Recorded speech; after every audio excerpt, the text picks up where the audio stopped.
नमस्कार, मी सय्यद जमील सय्यद बशीर, जिल्हा परिषद उच्च प्राथमिक शाळा पिंपरी खोत्री, तालुका जळगाव जामोद, जिल्हा बुलढाणा येथून जिल्हास्तरीय विज्ञान प्रदर्शनामध्ये शैक्षणिक साहित्य निर्मिती या अंतर्गत आपणासाठी मी घेऊन येत आहे गणितीय मॉडेल्स। आपण बघतो विद्यार्थ्यांना अभ्यास करताना सर्वात मोठा विषय निर्माण होतो तो म्हणजे गणित विषयाचा। याचं कारण म्हणजे गणित विषयाला आपण बनवलेलं अवघड, कारण आपण त्यांना शिकवताना सांगतो की गणित विषय खूप अवघड असते बा, त्यामुळे तो मनात ठरवून घेतो गणित विषय खूप अवघड आहे आणि त्या दृष्टीने तो मानसिकता चालवतो की गणित विषय अवघड आहे। परंतु जर विद्यार्थ्याला आपण हाच गणित विषय अत्यंत हसत खेळत पद्धतीने शिकवला तो या गणिताला आपलेसे करेल आणि त्याची या गणिताविषयी रुची निर्माण होईल। तर मी तुमच्यासाठी काही मॉडेल्स घेऊन आलो। त्यातलं पहिलं मॉडेल्स आहे बिनहत्याची बेरीज आणि वजाबाकी। हे आहे बिनहत्याची बेरीज आणि वजाबाकी। आपण जर या साहित्याचा विचार केला तर हे साहित्य विद्यार्थ्याच्या प्राथमिक स्तरावर फार उपयोगी आहे। जेव्हा मुलगा शाळेत येतो, शाळेत आल्यानंतर सुरुवातीला जर आपण त्याला गणिताचं बेरीज वजाबाकी दडपण टाकलं तो घाबरून जाईल। आपण त्याला हसत खेळत शिकवण्याचा प्रयत्न करायचा, त्या उद्देशाने मी साहित्य तयार केलं आहे। या साहित्याचं नाव आहे बिनहत्याची बेरीज आणि वजाबाकी। तर याला कशी करायचं, मुलांना कसं शिकवायचं? तर आता आपल्याला वर्गात आलेला पहिल्या वर्गातला मुलगा आहे, त्याला कोणत्याही प्रकारची अंक ओळख नाही किंवा त्याला लिहिता वाचता येत नाही, अंक ओळख नाही, परंतु तो या साहित्याच्या मदतीने बेरीज आणि वजाबाकी करेल। आता बेरीज आणि वजाबाकी सर्वात महत्त्वाचा विषय असतो। बेरीज संकल्पना काय नेमकी त्याला समजली पाहिजे आणि वजाबाकी संकल्पना काय हे पण त्याला समजलं पाहिजे। बेरीज म्हणजे त्यात मिळवणे, वाढवणे, वजाबाकी म्हणजे त्यात कमी करणे, या गोष्टी असतात। या संकल्पना जर त्याला समजल्या तर तो साहजिकच त्याची रुची निर्माण होईल आणि तो बेरीज आणि वजाबाकी ह्या सहज पद्धतीने करू शकेल। तर त्यासाठी आपण हे साहित्य तयार केलं आहे बिनहत्याची बेरीज आणि वजाबाकी। याचं आपण थोडक्यात एक उदाहरण बेरीजचं आणि एक उदाहरण वजाबाकीचं सोडून बघू आणि कशा प्रकारे विद्यार्थ्यांना सोपं जाईल याचं त्या व्हिडिओच्या माध्यमातून तुम्हाला कळेल। तर मी एक सोपं उदाहरण घेतोय, ते बिनहत्याची वजाबाकी आणि बेरीज आहे। तर आपण सर्वात प्रथम घेऊ बेरीज आणि ती बिनहत्याची। त्यामध्ये घेतलं मी 2114। आता या संख्येमध्ये आपण मिळाले 1213। आता या दोन संख्या आहेत, या दोन संख्यांची आपल्याला बेरीज करायची। तर बेरीज करायची असताना आपल्या विद्यार्थ्यांना कोणत्या प्रकारचे अंक ओळख नाही, मग आपण त्याला शिकवायचं। आता हे जर त्याला 4 ओळखता नाही आले तर आपण त्याला सांगायचं हे 4 आहे।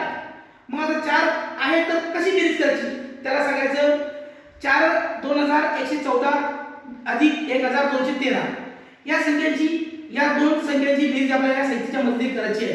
तर सर्वात प्रथम आपल्याला एक काळजी घ्यायची आहे, ती काळजी म्हणजे आपण जे साहित्य लावलेलं आहे त्याला शिकवताना, कारण यात चूक होऊ शकते की चुकून हे खालीवर असू शकते, त्यामुळे सुरुवातीलाच आता आपण अगोदर बिनहत्याची बेरीज आणि वजाबाकी घेतली। त्याचप्रमाणे दुसरा गणित विषयाची सर्वात आवड गोष्ट आहे ती आहे भागाकार। आता भागाकार आवड का वाटतो मुलांना, त्याचं सगळ्यात मोठं कारण आहे पाढेपाठ करणे। कारण आपण सुरुवातीपासून मुलांच्या मनात एक गोष्ट बिंबून दिली आहे, गुणाकार आणि भागाकार करायचं त्याला पाढेपाठ करणे आवश्यक आहे। आणि ही गोष्ट बिंबवल्यामुळं जर त्याची पाढेपाठ नसतील तर आपला भागाकार येणारच नाही, हीच त्याच्या मनात दृढ झालेली असते। तर त्यामुळे आपण मुलांना अगोदर सांगायचं की भागाकार म्हणजे नेमकं काय असतं। भागाकार म्हणजे एकच एक क्रिया वारंवार, कोणती वजाबाकीची, वारंवार वजाबाकीची होणारी क्रिया म्हणजे काय भासते भागाकार। आता उदाहरण घेऊया 8/2। आपण एक उदाहरण घेतलं 8/2, मग या 8 मधून आपल्याला वारंवार 2 वजा करायचे। 8 मधून 2 वजा केले उत्तर येते 6, पुन्हा 8 मधून 6 मधून 2 वजा केले उत्तर येते 4, मग 4 मधून पुन्हा 2 वजा केले उत्तर येते 2 आणि 2 मधून पुन्हा 2 वजा केले उत्तर येते 0। अशा प्रकारे वारंवार होणारी क्रिया म्हणजे काय असते भागाकार। परंतु आपण जी गोष्ट सोपी असते ती गोष्ट मुलांना क्लिष्ट करून सांगत असतो की त्यांना सांगायचं भागाकार करायचं म्हणजे त्यांना पाढेपाठ करणं आलेच पाहिजे। जर पाढेपाठ येणार नाही तर त्याला वजाबाकी येणार का बरं, या सोप्या पद्धतीने त्यांना भागाकार शिकत नाही, काय त्यांना समजत नाही। तर आपण विद्यार्थ्यांना अगदी सोप्या पद्धतीने भागाकार कसा करणार आहोत हे या साहित्याच्या मदतीने पाहणार आहोत। आता या साहित्याच्या मदतीने पाहताना आपण बघा या मुलांना भागाकार शिकायचा, तर सर्वात प्रथम आपण एक मॉडेल तयार केलेलं आहे। याच्यामध्ये भाज्य आणि भाजक आहे आता याच्यासाठी आपण काही मोज संख्या घेणार आहोत. आता मी या ठिकाणी तुम्हाला बघत आहात, या ठिकाणी आपल्या नेहमीचे कुठेही उपलब्ध होणारी खडे, मुलांच्या आवडीचा विषय. मुलांना माती खेळणं खूप आवडते, माती खडे दगडगोटे खेळणं खूप आवडते, तर त्यांच्या आवडीची वस्तू घेतली आहे खडे. हे आपण मोज वस्तू घेतली आहे. आपण एक कोणते उदाहरण घेऊ, ते उदाहरण आता इथे मी लिहिणार आहे. पहा, आपण एक उदाहरण घेतलं आहे 15/3. आता 15/3 हे उदाहरण सोडवायचं या साहित्याचे मिळतं. तर सर्वात पहिले आपण आपल्या याच्यात भाज्य घेणार आहोत 15. 1 2 3 4 5 6 7 8 9 10 11 12 13 14 आणि 15 हे भाज्यामध्ये टाकले. आता काय करायचं नेमकं आपल्याला, या भाज्यांना काय करायचं, 3 ने भागायचं, म्हणजे 3 जणांना वाटायचं. आता भागाकार काय असते माहिती का, आपला भागाकार असते ही इक्वल डिवायडेशन असते, म्हणजे समसमान विभागणी. आपल्या ज्या वस्तू मिळत असतात त्या वस्तूंच्या समसमान वाटणी झाली पाहिजे. तर त्यामुळे आपण या 15 वस्तू आहेत, या किती जणांना वाटायच्या, 3 जणांना. बघा आपण तुम्ही बघत आहे कपावर मी नंबर टाकले, या 3 जणांना आपण देणार. मग आता पहिल्यांदा याला एक दिलं, याला एक दिलं, याला एक दिलं, झालं. दुसरीकडे पुन्हा अजून उरले, याला पुन्हा एक, पुन्हा एक, याला पुन्हा एक, अजून उरले. पुन्हा आपण तसंच वाटणार, याला एक, याला एक आणि याला एक. पुन्हा उरले, पुन्हा तसंच वाटणार, याला एक, याला एक आणि याला एक. अजून पुन्हा उरले, आता पुन्हा उरले, पुन्हा एक, याला एक दिलं आणि याला एक. आता उरले, आता एकही नाही उरलं. म्हणजे आपण जे 15 आपल्याला वस्तू होत्या बहुसंख्या, आपण या 3 जणांना सम वाटल्या, सारख्या वाटल्या. पण त्याला सारख्या वाटायला लागले. मोजून 1 2 3 4 5, याला एक नंबरला 5 आले, दुसऱ्याला 1 2 3 4 5, त्याला पण 5 आले, तिसऱ्याला 1 2 3 4 5, यालाही 5 आले. म्हणजे आता यानंतर आपण एक दुसरं साहित्य बनवलं, शैक्षणिक साहित्य, त्याचं नाव आहे योग्य जोड्या जोडा. आता आपण जर बघता, लहान मुलांना कोणत्या गोष्टीची आवड असते, जर मुलांना खेळायला दुसरी वस्तू दिली आणि मोबाईल दिलं, तर मुलगा कोणती वस्तू जवळ घेतो, तो सहज मोबाईल. का त्या वस्तू आकर्षण आहे, का असते, त्याचा लाईट असतात, संगीत असते, या गोष्टीचं मुलांना खूप आकर्षण असते.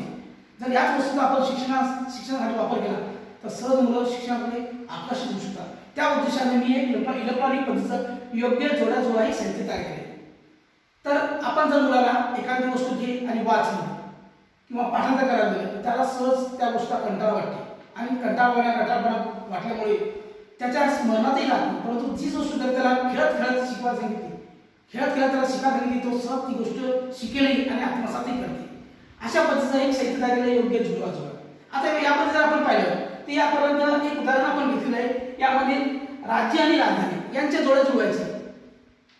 तर कसे जोड्या जुळवायचे मुलांना बघा, या प्रकारचे मी शैक्षणिक साहित्य वापरले पहा.